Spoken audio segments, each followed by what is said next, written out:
Hola criminautas, soy Silvia Batista y es hora de desenredar el hilo del crimen.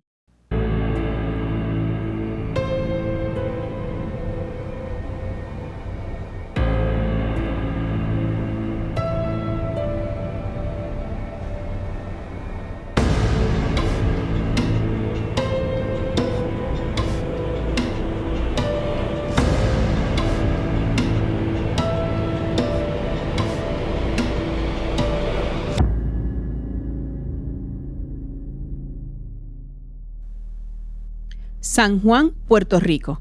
Es el 3 de mayo de 1985. Doña Irma Benítez, madre del entonces conocido presentador de televisión Iván Frontera, lleva toda la mañana llamando a su hijo, quien tenía la costumbre de llamarla diariamente, y aún no sabía nada de él. Lo ha llamado varias veces y la llamada siempre suena como si estuviera ocupado o desconectado. Doña Irma decide ir a visitar a su hijo, pues su sexto sentido le decía que algo no andaba bien. Esta es la historia del crimen de Iván Frontera y cómo con su muerte se descubrió el perfil del único asesino en serie documentado en Puerto Rico. Criminautas, acompáñenme a desenredar este hilo. ¿Quién era Iván Frontera, comerciante y distinguido presentador de televisión de la isla?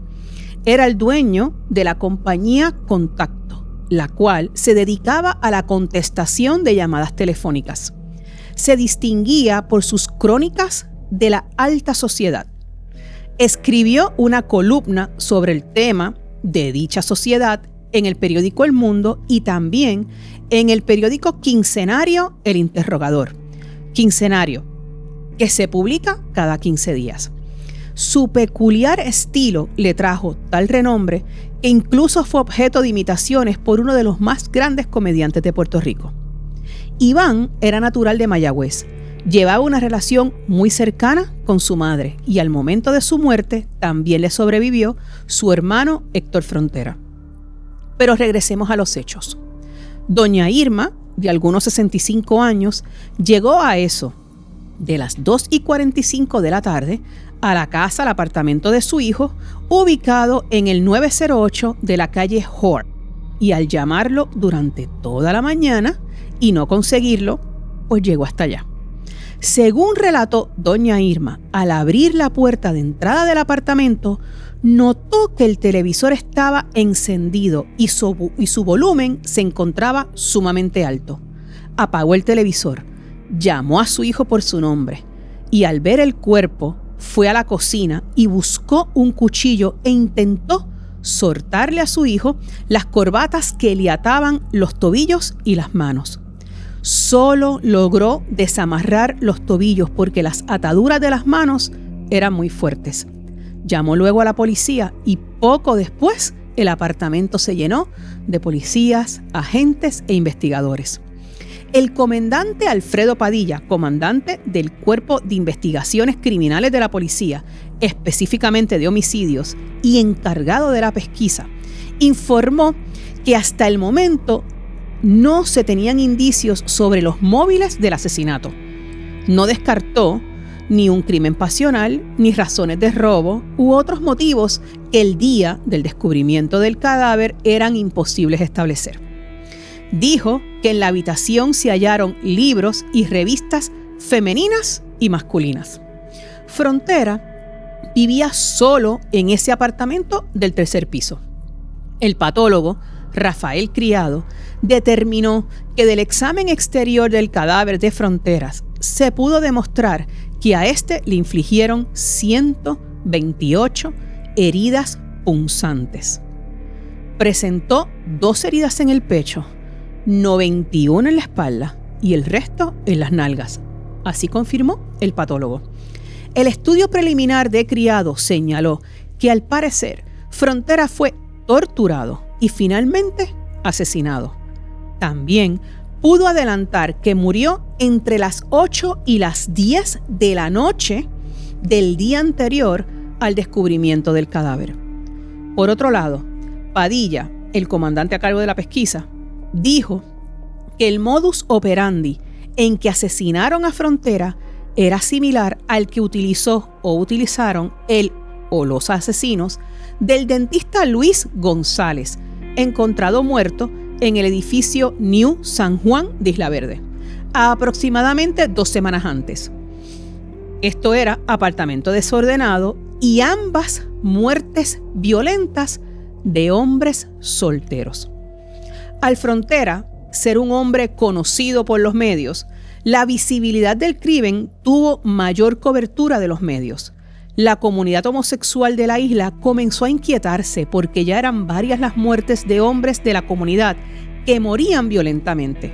Pero en esta ocasión, alguien había identificado al acompañante de Iván Frontera y comenzó la búsqueda de ese acompañante como persona de interés.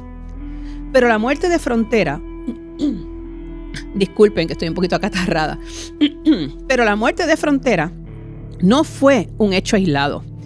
Antes de ese 4 de mayo, hubo en el 1985 otras 2 muertes no tan visibilizadas por los medios. El 22 de abril del 85 se encuentra el cadáver del dentista Luis González, quien fue amarrado, degollado y asesinado a puñaladas y puesto dentro de una bañera en su apartamento en el edificio New San Juan de Isla Verde, como ya les mencioné. El 29 de mayo del 85 fue encontrado de 18 puñaladas el músico Gustavo Faxas en su apartamento ubicado en el condominio Torres del Mar en el condado. No solo es con el crimen de Frontera que se llega a la figura, pero es con la figura de Frontera que se llega a Ángel Colón Maldonado. Testigos se comunicaron con la policía para dejarles saber que horas antes habían visto a Frontera con Ángel. También, al hacerse público más detalles, otras personas hablaron sobre supuestas confesiones que Ángel les había hecho, tanto a familiares como amigos, sobre los crímenes que había cometido contra el dentista y contra el músico. Algo que en ambos crímenes testigos afirmaron es que Ángel se había movido en el carro de ambas víctimas después de los hechos. Para la época de los crímenes aquí descritos, recuérdense que estamos hablando del 1985, tenía tan solo 17 años y era considerado sumamente atractivo. Era el menor de 6 hermanos criados por su madre. Desde temprana edad fue víctima de maltratos físicos y sexuales de partes de hombres cercanos a él. Ángel era producto de un hogar disfuncional. Desde pequeño fue objeto de abusos físicos, psicológicos y sexuales. Aunque su trasfondo familiar no justifica su conducta, la menciona en términos de explicar de dónde viene. Salía a la calle sin supervisión y sus salidas lo llevaron a frecuentar el área turística del condado. Se reunía con jóvenes que, al igual que él, acostumbraban bailar y reunirse detrás de los hoteles del área. El área hotelera que frecuentaba Ángel era famosa entre personas adultas que contrataban a jóvenes para favores sexuales. Poco a poco, Ángel se relacionó con la prostitución masculina. A los 16 años, Ángel llevaba una vida totalmente separada de la casa de su madre. Eventualmente entró de lleno en el mundo de la prostitución. Aunque tenía relaciones homosexuales, Ángel se consideraba heterosexual en su orientación y mantenía relaciones íntimas con unas jóvenes de su edad.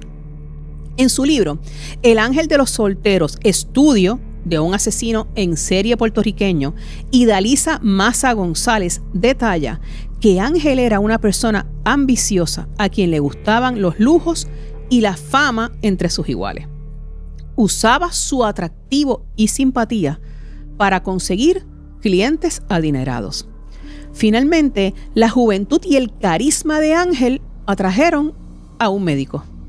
A cambio de favores sexuales, este los recompensaba con ropa, dinero y salidas al cine. Poco a poco la relación se desarrolló hasta que Ángel se mudó al penthouse del doctor. Todo parecía marchar bien. Aparentemente el doctor estaba muy complacido con Ángel y lo paseaba por su condominio. Por su parte, Ángel era muy discreto en cuanto a su relación homosexual y mantenía ante sus amistades una imagen de heterosexual. Incluso tuvo varias novias. Para 1985, Ángel pasó de ser una persona simpática y divertida a un temido asesino. El 21 de abril de 1985, Ángel asesinó en el penthouse a su primera víctima, el médico, el dentista. El informe policíaco informó que el motivo del asesinato fue el robo, pero el análisis de la escena no concuerda con esta conclusión.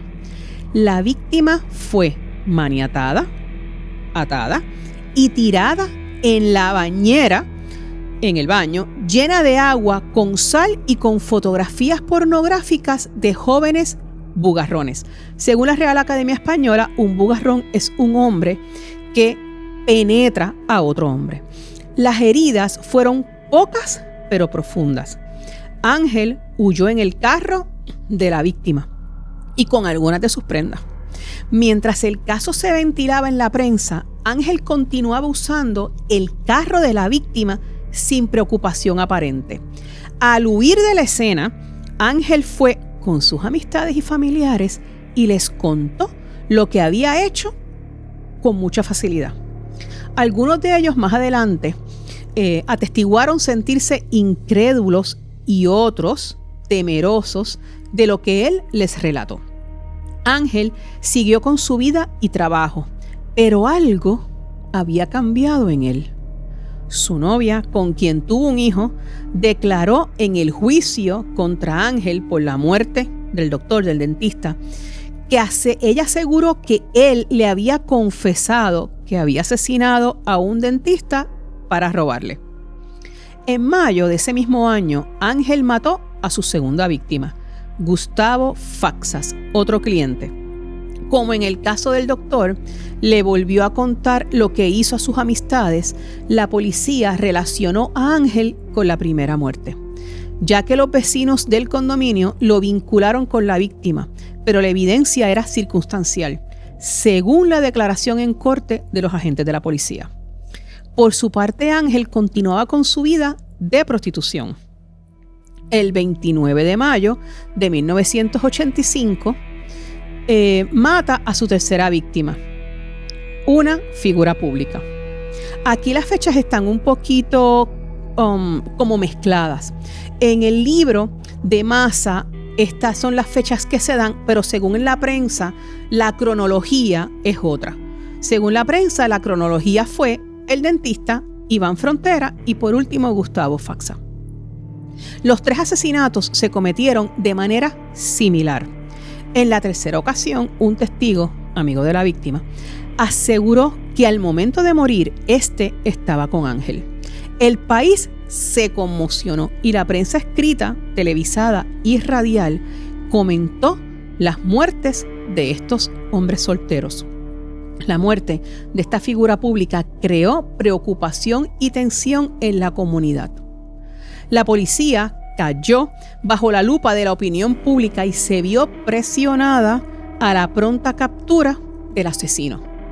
El que las víctimas fueran no solo asesinadas, sino torturadas, creó pánico entre la comunidad gay. Cada vez aparecían más víctimas y todas fueron atribuidas al asesino que la prensa llamó el ángel de los solteros y en una que otra ocasión el terror de los homosexuales. Ante esta publicidad, Ángel decidió huir a los Estados Unidos y terminó en el estado de California, donde trabajó de nuevo, según Massa confirma en su libro, como bugarrón. Uno de sus clientes, un director de cine, terminó asesinado brutalmente. Miren qué importante es este dato. Desde su residencia en California se registraron llamadas a la casa de la madre de Ángel. Una vez más, Ángel fue asediado por la policía y entonces huye desde California a Nueva York. Ya un poco desesperado, Ángel empezó a trabajar en una discoteca nudista para homosexuales en Manhattan. El 23 de junio de 1986, un año después de los crímenes aquí en Puerto Rico, fue arrestado y el 7 de julio de 1986 fue extraditado a Puerto Rico. Al llegar a la isla, se encontró solo y bajo la presión de la policía para que confesara. Ángel admitió sus crímenes sin la presencia de un abogado. Tarde en la noche consiguió representación legal y no firmó la declaración. En octubre de ese mismo año, del 86, fue citado a corte por los 2 asesinatos en el área de San Juan, mientras que en Carolina se ventilaba el caso por el asesinato del doctor. Los 2 juicios se ventilaron simultáneamente. Ángel pasaba unos días en el Tribunal de Carolina y otros en el Tribunal de San Juan y se mostraba agobiado por el doble proceso judicial. Durante el proceso, seguido de cerca por la prensa y por el público, Ángel se refugió en la religión y se aferró a la Biblia como su única salvación. Se veía a sí mismo como un instrumento de Dios y le envió cartas a la juez del caso de Carolina, advirtiéndole que, como el diablo estaba al acecho, no pudo decir la verdad y que sus abogados eran un estorbo para su salvación. Esto lo menciono porque denota también un poco de cómo estaba la salud mental de Ángel. A la juez también le confesó la muerte de un total de 7 personas y un intento de asesinato. El que Ángel mantuviera relaciones homosexuales y también se prostituyera, se convirtió en la combinación perfecta para la sociedad desentenderse del caso, reflejando una falsa moralidad donde, por un lado, resulta plausible mercadear y explotar la figura femenina y recientemente la masculina en los medios de comunicación. Pero vamos a ver qué es un asesino en serie. Según la Universidad de Valencia, un asesino en serie es aquel que mata 3 o más víctimas de forma sucesiva y con periodos de enfriamiento, de calma entre las víctimas. La característica principal es la existencia de ese periodo de enfriamiento y una individualización de los crímenes en cuanto a que cada víctima puede verse por separado en momento y lugar. El periodo de calma, de enfriamiento, puede considerarse como un espacio temporal en el que el asesino no mata, aunque eso no quiere decir que no esté planeando seguir haciéndolo. Tras el crimen, el asesino en serie consigue cubrir las necesidades psicológicas y obtiene una sensación de poder, de dominio o de venganza, que en ese momento lo sacian. En esta situación, el asesino no requiere matar otra vez, aunque a veces siente la necesidad de recrear y revivir el asesinato, por lo que puede hacer uso de souvenirs o trofeos robados de la escena del crimen. Pero esa saciedad es momentánea. Las recreaciones llegan a un momento en que no son capaces de sustituir, tú sabes, el acto de su fantasía, y por ende el asesino vuelve a matar. Respecto al tiempo que debe durar el periodo de enfriamiento, unos expertos hablan de un periodo de 30 días entre un asesinato y otro, mientras que otros autores hablan de 24 horas. En un estudio realizado por el Dr. Maurice Godwin, que es un psicólogo forense, quien ha publicado múltiples libros sobre este tipo de criminales, él analizó a 107 asesinos en serie de Estados Unidos, responsables de 728 asesinatos. De dicha evaluación de los casos, él logró identificar una serie de estadísticas que son sumamente interesantes. Por ejemplo, él identificó que el 53% de los asesinos tenían entre 26 y 42 años, que el 95% de los asesinos en serie eran hombres. También identificó que suelen matar mayormente a víctimas desconocidas y sin ninguna relación con ellos. El 80% de los asesinos en serie se identificaban con una orientación heterosexual y el 64% consumía material pornográfico. También él estableció que el 56% no había completado la escuela superior, lo que desmonta la idea asumida de que los asesinos en serie suelen ser inteligentes. El 61% de los asesinos tenían antecedentes por robo, donde el asalto estaba incluido ahí, y el 24% había sido encarcelado por crímenes violentos con anterioridad. El 54% de ellos suele atacar de forma súbita, usando las ligaduras y mordaza como forma de control más habitual. La forma de muerte más usada por los asesinos en serie es el apuñalamiento con cuchillo y la estrangulación, tanto mecánica como manual. La agresión sexual más frecuente suele ser la penetración, ya sea vaginal o anal. El 48% de las víctimas fueron torturadas antes de ser asesinadas y un 24% de los asesinos suele llevarse algún objeto como trofeo de la escena del crimen.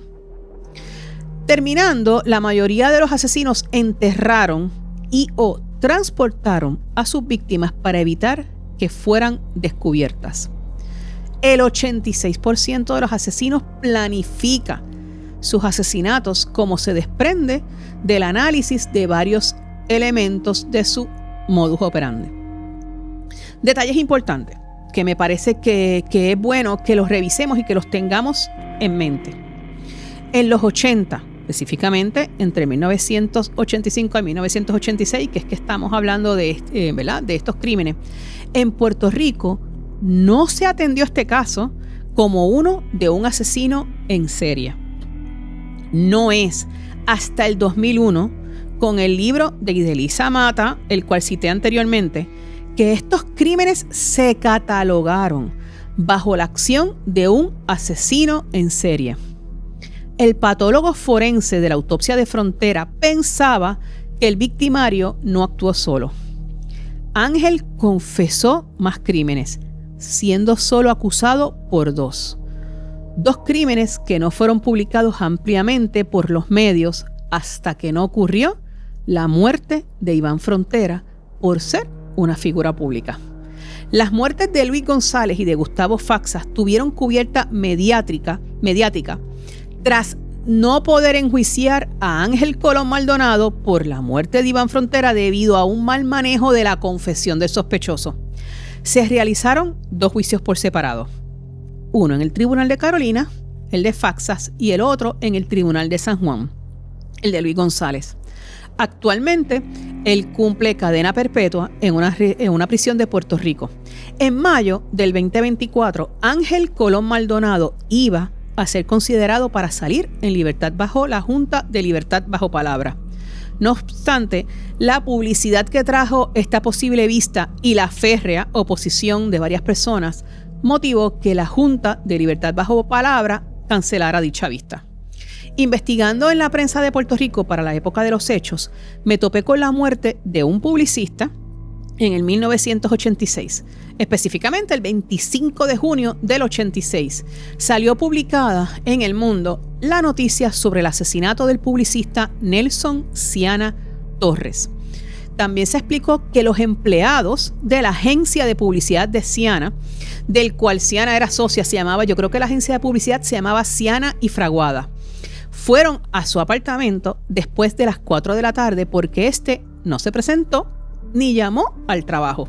Los empleados se dirigieron hasta el apartamento de Ciana y encontraron la puerta de entrada abierta. El cuerpo de Siana, desnudo, estaba al lado de la cama de su cuarto. Sus manos estaban atadas con la misma soga que presuntamente fue estrangulado. El publicista era soltero. Ángel Colón Maldonado fue extraditado a Puerto Rico antes de esta muerte. Entre 1983 y 1986 se detallan en la prensa múltiples asesinatos a hombres solteros bajo las mismas circunstancias. En mi ya sección de Siempre para Pensar, medito un poco sobre que el nombre que se le dio a Ángel Colón Maldonado, el ángel de los solteros, denota el prejuicio social que existía en Puerto Rico en la década de los 80 en torno a los gays. Este apodo no solo denota el prejuicio, sino que parece hasta una burla hacia las víctimas, a quienes no era necesario catalogar como solteros, ni mucho menos dejar claro la orientación sexual de las víctimas. La palabra soltero tenía una connotación negativa, pues era una forma de asumir que si un hombre no se había casado para cierta edad, entonces significaba que era gay.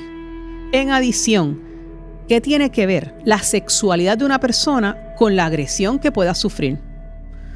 Aspiro porque llegue el día en que esa misma noticia simplemente lea: arrestan sospechoso de asesinar a varios hombres. ¿Acaso nuestros prejuicios son los que condenan a las víctimas y no a los victimarios? Para pensar. Antes de despedirme, quiero decirles que en el periódico El Mundo también encontré, no incluí, pero se los puedo poner más adelante en un post en las redes sociales, una lista de hombres solteros entre 1983 y 1986, los cuales fueron asesinados sin que se resolviera su caso. Igualmente en la prensa, solamente el caso de Iván Frontera salió repetidas ocasiones, claro, y el de los dos que mencionamos aquí, de Luis González y de Gustavo Fraxa. ¿Por qué? Porque estaban relacionados al asesino o al sospechoso de asesinato de Iván Frontera. Todos estos crímenes de hombres salían una sola vez. Posiblemente quizás algunos después con el tiempo fueron investigados y encontraron a los culpables, pero simplemente la prensa les dio de lado. También menciono el crimen que fue después del arresto de Ángel, porque lo que me hace pensar honestamente es que sí, Ángel cometió los hechos, pero hubo más asesinos. Y no olvidemos que el patólogo de Iván Frontera mencionó, en la prensa sale y en su informe, que en su opinión, fueron 2 o más los que perpetraron el crimen. Con esto lo que quiero decir es que definitivamente, como ya les acabo de mencionar, eran más los asesinos de hombres homosexuales en la época, y solamente se le dio visibilidad al que la gente y el público conocía. Eso es todo, criminautas. Recuerden siempre las redes, me pueden comentar, me pueden escribir de algún crimen que ustedes quisieran que yo investigue, me pueden dar su opinión. Gracias por estar. Recuerden entrar al canal de GW5, darle subscribe, darle like al episodio y cualquier cosa me lo escriben. Así es que muchas gracias. Hasta pronto, criminautas.